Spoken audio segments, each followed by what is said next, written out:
Welcome to the Astra Bay February construction update. Every great structure begins below the surface, with foundations built to last.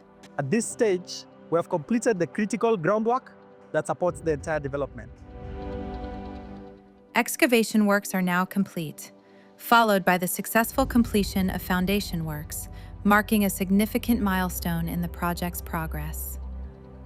Both the basement level and the lower ground floor reinforced concrete walls have been completed, forming a strong structural base designed for long-term stability and load support. These levels are essential for long-term stability and load support. The middle ground floor structure is now 92% complete, while the lower ground floor has reached 70% completion, reflecting steady and consistent advancement on site. Construction of the first floor has now commenced, marking the beginning of vertical development and an exciting new phase for Astra Bay.